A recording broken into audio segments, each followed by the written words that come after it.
ಮಧ್ಯ ಕರ್ನಾಟಕದ ಪ್ರಮುಖ ಲೋಕಸಭಾ ಕ್ಷೇತ್ರವಾದ ದಾವಣಗೆರೆ ಲೋಕಸಭಾ ಕ್ಷೇತ್ರದಲ್ಲಿ ಇದೀಗ BJP ಎರಡು ಒಳಗಿ ವಿಂಗಡಣೆ ಆಗಿರ್ತಕ್ಕಂಥದ್ದು ನಮಗೆಲ್ಲ ಈಗಾಗಲೇ ಗೊತ್ತಾಗಿದೆ. ಬನ್ನಿ ಸ್ನೇಹಿತರೆ, ದಾವಣಗೆರೆ BJPಯಲ್ಲಿನ ಬಣಗಳ ಬಗ್ಗೆ ತಿಳಿದುಕೊಂಡು ಬರೋಣ. ಅದಕ್ಕಿಂತ ಮುಂಚೆ ನೀವಿನ್ನೂ ನನ್ನ ಯೂಟ್ಯೂಬ್ ಚಾನಲ್ಗೆ ಸಬ್ಸ್ಕ್ರೈಬ್ ಆಗಿಲ್ಲ ಅಂದರೆ ದಯವಿಟ್ಟು ಈಗಲೇ ATM ಅಂತ ಯೂಟ್ಯೂಬ್ ಚಾನಲನ್ನು ಸಬ್ಸ್ಕ್ರೈಬ್ ಮಾಡಿಕೊಂಡು ಬೆಲ್ ಬಟನನ್ನು ಕ್ಲಿಕ್ ಮಾಡಿ. ನಾನು ಕೊಡೋ ಮಾಹಿತಿ ನಿಮಗೆ ಇಷ್ಟ ಆಗಿದರೆ ದಯವಿಟ್ಟು ಈ ವಿಡಿಯೋಗೆ ಲೈಕ್ ಮಾಡಿ, ಶೇರ್ ಮಾಡಿ, ಕಮೆಂಟ್ ಮಾಡಿ. ಕ್ಷೇತ್ರ ಪುನರ್ವಿಂಗಡಣೆ ನಂತರ ರಚನೆಯಾದಂಥ ದಾವಣಗೆರೆ ಲೋಕಸಭಾ ಕ್ಷೇತ್ರದಲ್ಲಿ ಪ್ರಪ್ರಥಮವಾಗಿ BJPಯ ಬಾವುಟವನ್ನು ಆರಿಸಿದ್ದು ಭೀಮಸಮುದ್ರ ಮೂಲದ G. ಮಲ್ಲಿಕಾರ್ಜುನಪ್ಪನವರು. ಇವರು ಸತತ 2 ಅವಧಿಗಳ ಒಂದು ಸಂಸತ್ ಸದಸ್ಯರಾಗಿ ಆಯ್ಕೆಯಾಗಿದ್ದ ನಂತರ ಇವರ ಅಕಾಲಿಕ ಮರಣ ಆದ ನಂತರ ಅವರ ಪುತ್ರ GM ಸಿದ್ದೇಶ್ವರ್ ಅವರು ಸತತ 4 ಚುನಾವಣೆಗಳಿಂದ ದಾವಣಗೆರೆ ಲೋಕಸಭಾ ಕ್ಷೇತ್ರವನ್ನು ಪ್ರತಿನಿಧಿಸ್ತಾ ಬರ್ತಾ ಇದ್ದಾರೆ. ಒಂದು ಕಾಲದಲ್ಲಿ ಕಾಂಗ್ರೆಸ್ನ ಭದ್ರಕೋಟೆಯಾಗಿದ್ದಂತಹ ಅವಿಭಜಿತ ಚಿತ್ರದುರ್ಗದ ಲೋಕಸಭಾ ಕ್ಷೇತ್ರ ಇದೀಗ ದಾವಣಗೆರೆ ಲೋಕಸಭಾ ಕ್ಷೇತ್ರವಾಗಿ ಮಾರ್ಪಟ್ಟ ನಂತರ BJPಯ ಭದ್ರಕೋಟೆ ಎಂದೇ ಬಿಂಬಿತವಾಗಿದೆ. ಕಳೆದ 6 ಲೋಕಸಭಾ ಚುನಾವಣೆಯಲ್ಲಿ ಸತತವಾಗಿ BJP ಈ ಒಂದು ಕ್ಷೇತ್ರವನ್ನು ಗೆದ್ಕೊಳ್ತಾ ಬರ್ತಾ ಇದೆ. ಭೀಮಸಮುದ್ರ ಮೂಲದ G. ಮಲ್ಲಿಕಾರ್ಜುನಪ್ಪ ಕುಟುಂಬದ 2 ಸದಸ್ಯರು ಸತತವಾಗಿ ಈ ಒಂದು 6 ಚುನಾವಣೆಗಳಲ್ಲಿ ದಾವಣಗೆರೆ ಲೋಕಸಭಾ ಕ್ಷೇತ್ರವನ್ನು ಪ್ರತಿನಿಧಿಸುವ ಮೂಲಕ ಈ ದಾವಣಗೆರೆ ಲೋಕಸಭಾ ಕ್ಷೇತ್ರ BJPಯ ಭದ್ರಕೋಟೆ ಅಂತಕ್ಕಂಥ ಒಂದು ಪ್ರಖ್ಯಾತಿಯನ್ನು ಇತ್ತೀಚೆಗೆ ಪಡೆದುಕೊಂಡಿದೆ. ಆದರೆ ಇದೀಗ ದಾವಣಗೆರೆ ಜಿಲ್ಲಾ BJPಯಲ್ಲಿ 2 ಬಣಗಳಾಗಿರುವುದು ನಮಗೆಲ್ಲ ಗೊತ್ತಿರತಕ್ಕಂಥ ವಿಷಯ. ಒಂದು ಬಣ ಹಾಲಿ ಸಂಸದ ಕೇಂದ್ರದ ಮಾಜಿ ಸಚಿವರಾಗಿರ್ತಕ್ಕಂಥ GM ಸಿದ್ದೇಶ್ವರ್ ಅವರ ಬಣವಾದರೆ ಇನ್ನೊಂದು ಬಣ GM ಸಿದ್ದೇಶ್ವರ್ ಅವರ ವಿರೋಧಿ ಬಣವಾಗಿದೆ. ಈ GM ಸಿದ್ದೇಶ್ವರ್ ಅವರ ಬಣದಲ್ಲಿ ಪ್ರಮುಖವಾಗಿ ಹರಿಹರದ BJP ಶಾಸಕ BP ಹರೀಶ್ ಅವರು, ಅದೇ ರೀತಿ ಮಾಜಿ BJPಯ ಜಿಲ್ಲಾಧ್ಯಕ್ಷ ಯಶವಂತರಾವ್ ಜಾಧವ್ ಅವರು, ಅದೇ ರೀತಿ ಇನ್ನೊಬ್ಬ ಮಾಜಿ ಜಿಲ್ಲಾಧ್ಯಕ್ಷ ಅನಗವಾಡಿ ವೀರೇಶ್ ಅವರು ಹಾಗೂ ಇನ್ನಿತರ ಪ್ರಮುಖ ನಾಯಕರುಗಳು ಸಿದ್ದೇಶ್ವರ ಬಣದಲ್ಲಿ ಗುರುತಿಸಿಕೊಂಡ್ರೆ, ಜಿಲ್ಲೆಯ ಅನೇಕ ಮಾಜಿ ಶಾಸಕರುಗಳು ಅದೇ ರೀತಿ ಪ್ರಮುಖ BJPಯ ನಾಯಕರುಗಳು ಇದೀಗ GM ಸಿದ್ದೇಶ್ವರ್ ವಿರೋಧ ಬಣದಲ್ಲಿ ಗುರುತಿಸಿಕೊಂಡಿರ್ತಕ್ಕಂಥದ್ದು ನಮಗೀಗಾಗಲೇ ತಿಳಿದಿರ್ತಕ್ಕಂಥ ವಿಷಯವಾಗಿದೆ. ಈ 2 ಬಣಗಳ ನಡುವೆ ಇತ್ತೀಚಿನ ದಿನಗಳಲ್ಲಿ ಭಿನ್ನಮತ ಅತ್ಯಂತ ದೊಡ್ಡ ಮಟ್ಟಕ್ಕೆ ಹೋಗಿದ್ದು, ಇದೀಗ GM ಸಿದ್ದೇಶ್ವರ್ ವಿರೋಧಿ ಬಣದ ಒಂದೇ ಒಂದು ವಾದ ಏನಂದರೆ, ಕಳೆದ 6 ಚುನಾವಣೆಗಳಿಂದ ನಮ್ಮ ಜಿಲ್ಲೆಯವರಲ್ಲದ ಭೀಮಸಮುದ್ರ ಮೂಲದ GM ಕುಟುಂಬಕ್ಕೆ ತಾವು ಟಿಕೆಟನ್ನು ಕೊಡ್ತಾ ಬಂದಿದ್ದೀರಿ. ಜಿಲ್ಲೆಯ ಮತದಾರರು ಕೂಡ ಅವರನ್ನು ಸತತವಾಗಿ ಬೆಂಬಲಿಸ್ತಾ ಬರ್ತಾ ಇದ್ದಾರೆ. ಆದರೆ ಈ ಬಾರಿ ಜಿಲ್ಲೆಯ ಸ್ಥಳೀಯ ನಾಯಕರಿಗೆ ಅವಕಾಶವನ್ನು ಮಾಡಿಕೊಡ್ಬೇಕು, ಈ ಸರಿ GM ಸಿದ್ದೇಶ್ವರ್ ಅವರಿಗೆ ಟಿಕೆಟನ್ನು ಕೊಡೋದು ಬೇಡ ಅಂತಕ್ಕಂಥ ವಾದವನ್ನು GM ಸಿದ್ದೇಶ್ವರ್ ವಿರೋಧಿ ಬಣ ಈಗಾಗಲೇ ತಮ್ಮ ಒತ್ತಾಯವನ್ನು ಮಾಡ್ತಾ ಬಂದಿದೆ. ಆದರೆ ಇದಕ್ಕೆ ವಿರುದ್ಧವಾಗಿರ್ತಕ್ಕಂಥ ನಿಲುವನ್ನು ಹೊಂದಿರತಕ್ಕಂಥ GM ಸಿದ್ದೇಶ್ವರ್ ಬೆಂಬಲಿಗರ ಬಣದ ಒಂದು ನಾಯಕರ ಒತ್ತಾಯ ಏನಂದರೆ, ದಾವಣಗೆರೆ ಲೋಕಸಭಾ ಕ್ಷೇತ್ರದಲ್ಲಿ BJPಯ ಬಾವುಟವನ್ನು ಪ್ರಥಮವಾಗಿ ಗೆಲ್ಲೋದ್ರ ಮೂಲಕ ಆರಿಸಿದ್ದು G. ಮಲ್ಲಿಕಾರ್ಜುನಪ್ಪನವರು. ಆದ್ದರಿಂದ ಸತತವಾಗಿ ಆ ಕುಟುಂಬದ ಸದಸ್ಯರಿಗೆ BJP ಟಿಕೆಟನ್ನು ಕೊಡ್ತಾ ಬಂದಿರೋದ್ರಿಂದನೇ ದಾವಣಗೆರೆ ಲೋಕಸಭಾ ಕ್ಷೇತ್ರದಲ್ಲಿ BJP 6 ಅವಧಿಗಳ ಒಂದು ಚುನಾವಣೆಯಲ್ಲಿ ಗೆಲ್ತಾ ಬಂದಿದೆ.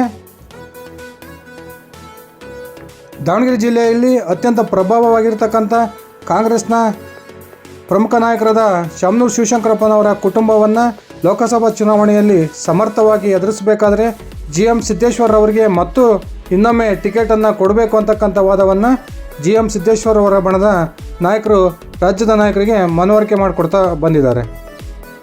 ಆದರೆ ಜಿಲ್ಲೆಯ 2 ಬಣಗಳ ಒಂದು ನಡುವಿನ ಭಿನ್ನಮತ ಇದೀಗ ತಾರಕಕ್ಕೇರಿದ್ದು, 2 ಬಣದ ಪ್ರಮುಖ ನಾಯಕರುಗಳು ಇತ್ತೀಚೆಗೆ ರಾಜ್ಯದ BJPಯ ಪ್ರಮುಖ ನಾಯಕರನ್ನು, ಅದರಲ್ಲೂ ಕೂಡ ರಾಜ್ಯಾಧ್ಯಕ್ಷ BY ರಾಘವೇಂದ್ರ ಹಾಗೂ BS ಯಡಿಯೂರಪ್ಪನವರು, ಅದೇ ರೀತಿ R ಅಶೋಕ್ ಅವರನ್ನು ಭೇಟಿ ಮಾಡೋದ್ರ ಮೂಲಕ ತಮ್ಮ ಬಣದ ವಾದವನ್ನು ಮಂಡಿಸಿದ್ದಾರೆ. ಕಳೆದ ವಾರವಷ್ಟೇ ರಾಜ್ಯ BJPಯ ವರಿಷ್ಠರನ್ನು ಭೇಟಿ ಮಾಡಿ ದಾವಣಗೆರೆಗೆ ವಾಪಸ್ಸಾಗಿದ್ದಂತಹ GM ಸಿದ್ದೇಶ್ವರ್ ಅವರ ಬಣದ ಪ್ರಮುಖ ನಾಯಕರು ಪತ್ರಿಕಾಗೋಷ್ಠಿಯನ್ನು ನಡೆಸೋದ್ರ ಮೂಲಕ ಹೊನ್ನಾಳಿಯ ಮಾಜಿ ಶಾಸಕ ಹಾಗೂ ಕರ್ನಾಟಕ ಸರ್ಕಾರದ ಮಾಜಿ ಸಚಿವರಾಗಿರ್ತಕ್ಕಂಥ MP ರೇಣುಕಾಚಾರ್ಯ ಅವರ ವಿರುದ್ಧ ಹರಿಹರದ BJP ಶಾಸಕ BP ಹರೀಶ್ ಅವರು ತೀವ್ರ ವಾಗ್ದಾಳಿಯನ್ನು ನಡೆಸಿ ಪಕ್ಷ ವಿರೋಧಿ ಹೇಳಿಕೆಗಳನ್ನು ಕೊಡೋದನ್ನು MP ರೇಣುಕಾಚಾರ್ಯ ಅವರು ಮುಂದುವರಿಸಿದ್ದೇ ಆದರೆ ರಾಜ್ಯದ BJP ಘಟಕ ಅವರ ಮೇಲೆ ಶಿಸ್ತು ಕ್ರಮವನ್ನು ತೆಗೆದುಕೊಳ್ಳುತ್ತೆ ಅಂತಕ್ಕಂಥ ಒಂದು ಹೇಳಿಕೆಯನ್ನು ಪತ್ರಿಕೆಗಳಲ್ಲಿ ನೀಡಿದರು. BP ಹರೀಶ್ ಅವರ ಹೇಳಿಕೆಗೆ ಪ್ರತಿಯಾಗಿ MP ರೇಣುಕಾಚಾರ್ಯ ಅವರು ಕೂಡ ಪತ್ರಿಕಾಗೋಷ್ಠಿಯಲ್ಲಿ ಮಾತನಾಡಿ, ನಾನು BP ಹರೀಶ್ ಅವರಂಗೆ ರಾತ್ರೋರಾತ್ರಿ ಕಾಂಗ್ರೆಸ್ ಪಕ್ಷಕ್ಕೆ ಹೋಗಿ ಬಂದಿರ್ತಕ್ಕಂಥವನಲ್ಲ. ನಾನು ಪಕ್ಷದ ಶಿಸ್ತಿನ ಸಿಪಾಯಿ. ರಾಜ್ಯದ ವರಿಷ್ಠ BS ಯಡಿಯೂರಪ್ಪನವರು ನನಗೆ ಕರೆ ಮಾಡಿದ್ದು ಸತ್ಯ. ಆದರೆ ಅವರು ಯಾವುದೇ ರೀತಿಯ ಎಚ್ಚರಿಕೆಯನ್ನು ನನಗೆ ಕೊಟ್ಟಿಲ್ಲ ಅಥವಾ ಶಿಸ್ತು ಕ್ರಮದ ಮಾತನ್ನು ಆಡಿಲ್ಲ ಅಂತಕ್ಕಂಥ ಒಂದು ಹೇಳಿಕೆಯನ್ನು MP ರೇಣುಕಾಚಾರ್ಯ ಅವರು ಕೊಟ್ಟಿದ್ದನ್ನು ನಾವೆಲ್ಲ ಮಾಧ್ಯಮಗಳಲ್ಲಿ ಗಮನಿಸಿದ್ದೇವೆ. GM ಸಿದ್ದೇಶ್ವರ್ ಬಣದ ಒಂದು ರಾಜ್ಯ ನಾಯಕರ ಭೇಟಿಯ ನಂತರ ಇದೀಗ ಇಂದು ಬೆಳಿಗ್ಗೆ GM ಸಿದ್ದೇಶ್ವರ್ ವಿರೋಧಿ ಬಣದ ಪ್ರಮುಖ ನಾಯಕರಾದ ಹರಪನಹಳ್ಳಿಯ ಮಾಜಿ ಶಾಸಕ ಹಾಗೂ ಮಾಜಿ ಸಚಿವರಾದಂಥ ಕರುಣಾಕರ್ ರೆಡ್ಡಿ ಅವರು, ಜಗಳೂರು ಕ್ಷೇತ್ರದ ಮಾಜಿ ಶಾಸಕರಾದ ಗುರುಸಿದ್ದನಗೌಡ ಅವರು, ಅದೇ ರೀತಿ ಹೊನ್ನಾಳಿಯ MP ರೇಣುಕಾಚಾರ್ಯ ಅವರು ಹಾಗೂ ಚನ್ನಗಿರಿಯ ಕಳೆದ ಬಾರಿ ವಿಧಾನಸಭಾ ಚುನಾವಣೆಯಲ್ಲಿ ಅಲ್ಪ ಮತಗಳ ಅಂತರಿಂದ ಸೋಲನ್ನು ಕಂಡಿದ್ದಂತಹ ಮಾಡಾಳ್ ವಿರೂಪಾಕ್ಷಪ್ಪನವರ ಪುತ್ರ ಮಾಡಾಳ್ ಮಲ್ಲಿಕಾರ್ಜುನ್ ಅವರು, ಅದೇ ರೀತಿ ಈ ಬಾರಿ ದಾವಣಗೆರೆ ಲೋಕಸಭಾ ಕ್ಷೇತ್ರದ ಆಕಾಂಕ್ಷಿಯಾಗಿರ್ತಕ್ಕಂಥ ಗುರುಸಿದ್ದನಗೌಡ ಅವರ ಪುತ್ರರು ಆಗಿರ್ತಕ್ಕಂಥ ರವಿಕುಮಾರ್ ಅವರು ರಾಜ್ಯದ BJP ನಾಯಕರನ್ನು, ಅದರಲ್ಲೂ ಯಡಿಯೂರಪ್ಪನವರನ್ನು ಭೇಟಿ ಮಾಡೋದ್ರ ಮೂಲಕ ತಮ್ಮ ಬಣದ ವಾದವನ್ನು ಯಡಿಯೂರಪ್ಪನವರ ಮುಂದೆ ಮಂಡಿಸಿದ್ದಾರೆ ಅಂತಕ್ಕಂಥ ಸುದ್ದಿ ಇದೀಗ ಪಕ್ಷದ ಉನ್ನತ ಮೂಲಗಳಿಂದ ಲಭ್ಯವಾಗಿದೆ. ಈ ಎರಡೂ ಬಣದ ವಾದವನ್ನು ಆಲಿಸಿರ್ತಕ್ಕಂಥ ರಾಜ್ಯದ BJPಯ ವರಿಷ್ಠರು ಇದೀಗ ದಾವಣಗೆರೆ ಲೋಕಸಭಾ ಕ್ಷೇತ್ರಕ್ಕೆ ಸಂಬಂಧಿಸಿದಂತೆ ತಮ್ಮ ಪಕ್ಷದಿಂದ ಮತ್ತೊಂದು ಆಂತರಿಕ ಸಮೀಕ್ಷೆಯನ್ನು ನಡೆಸಿ ಆ ಆಂತರಿಕ ಸಮೀಕ್ಷೆಯಲ್ಲಿ ಕ್ಷೇತ್ರದ ಮತದಾರರು ಹಾಗೂ ಪಕ್ಷದ ಕಾರ್ಯಕರ್ತರು ಯಾರಿಗೆ ಟಿಕೆಟನ್ನು ಕೊಡಬೇಕು ಅಂತ ಹೇಳ್ತಾರೋ ಅವರಿಗೆ ನಾವು ಪಕ್ಷದಿಂದ ಟಿಕೆಟನ್ನು ಕೊಡ್ತೀವಿ ಅಂತಕ್ಕಂಥ ಭರವಸೆಯನ್ನು ಎರಡೂ ಒಂದು ಬಣಗಳ ನಾಯಕರಿಗೆ ಕೊಟ್ಟಿದ್ದಾರೆ ಅಂತಕ್ಕಂಥ ಸುದ್ದಿ ಕೂಡ ಇದೀಗ ಲಭ್ಯವಾಗಿದೆ. ಅತ್ಯಂತ ಸುಲಭವಾಗಿ 6 ಲೋಕಸಭಾ ಚುನಾವಣೆಗಳಿಂದ ದಾವಣಗೆರೆ ಲೋಕಸಭಾ ಕ್ಷೇತ್ರದಲ್ಲಿ ಗೆಲ್ತಾ ಬರ್ತಿರ್ತಕ್ಕಂಥ BJPಗೆ ಇದೀಗ ದಾವಣಗೆರೆ ಲೋಕಸಭಾ ಕ್ಷೇತ್ರ ವ್ಯಾಪ್ತಿಯಲ್ಲಿ BJP ಪಕ್ಷ 2 ಗೋಳಾಗಿರ್ತಕ್ಕಂಥದ್ದು ದೊಡ್ಡ ತಲೆನೋವಾಗಿ ಪರಿಣಮಿಸಿದೆ ಅಂತಲೇ ಹೇಳ್ಬೋದು.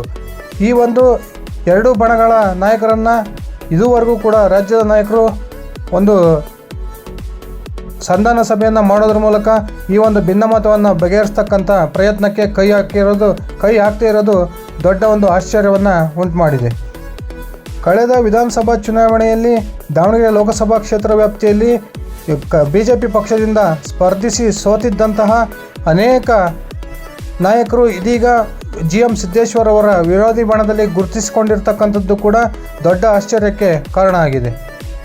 ಕಳೆದ ವಿಧಾನಸಭಾ ಚುನಾವಣೆಯಲ್ಲಿ ನಮಗೆ GM ಸಿದ್ದೇಶ್ವರ್ ಅವರು ಟಿಕೆಟನ್ನು ಕೊಡಿಸಿ ಯಾವುದೇ ರೀತಿಯ ಪ್ರಚಾರಕ್ಕೆ ಬರದೆ ನಮ್ಮ ಸೋಲಿಗೆ ಪ್ರಮುಖ ಕಾರಣವಾಗಿದ್ದಾರೆ ಅಂತಕ್ಕಂಥ ಒಂದು ವಾದವನ್ನು ಈ ಸೋತಿರ್ತಕ್ಕಂಥ ಅಭ್ಯರ್ಥಿಗಳು ಇದೀಗ GM ಸಿದ್ದೇಶ್ವರ್ ಅವರ ಮೇಲೆ ದೊಡ್ಡ ಆರೋಪವನ್ನು ಮಾಡ್ತಾ ಇದ್ದಾರೆ. ಮೇಲ್ನೋಟಕ್ಕೆ ಇದೀಗ ಜಿಲ್ಲೆಯಲ್ಲಿ GM ಸಿದ್ದೇಶ್ವರ್ ಅವರ ವಿರೋಧಿ ಬಣವೇ ಅತ್ಯಂತ ಪ್ರಬಲವಾಗಿದೆ ಎಂದು ಕಂಡುಬರ್ತಾ ಇದೆ.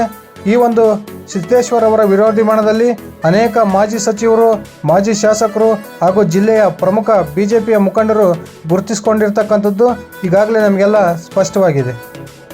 ಇದಿಷ್ಟಾಗಿತ್ತು ಸ್ನೇಹಿತರೆ ಇವತ್ತಿನ ನನ್ನ ವಿಡಿಯೋ. ನಾನು ಕೊಟ್ಟಿರ್ತಕ್ಕಂಥ ಮಾಹಿತಿ ನಿಮ್ಗೆ ಇಷ್ಟ ಆಗಿದ್ದರೆ ದಯವಿಟ್ಟು ಈ ವಿಡಿಯೋಗೆ ಲೈಕ್ ಮಾಡಿ, ಶೇರ್ ಮಾಡಿ, ಕಮೆಂಟ್ ಮಾಡಿ. ದಾವಣಗೆರೆ ಸುಲಭವಾಗಿ ಗೆಲ್ಲಬಹುದಾದಂಥ ಕ್ಷೇತ್ರವನ್ನು ಈ ಬಣ ರಾಜಕಾರಣದಿಂದ BJP ಕಳೆದುಕೊಳ್ಳುತ್ತಾ ಅಥವಾ ಈ ಒಂದು ಭಿನ್ನಮತವನ್ನು ಬಗೆಹರಿಸಿ ಮತ್ತೊಮ್ಮೆ BJP ಭದ್ರಕೋಟೆ ದಾವಣಗೆರೆ ಅನ್ನೋದನ್ನು ಸಾಬೀತುಪಡಿಸುತ್ತಾ ಕಾದು ನೋಡಿ.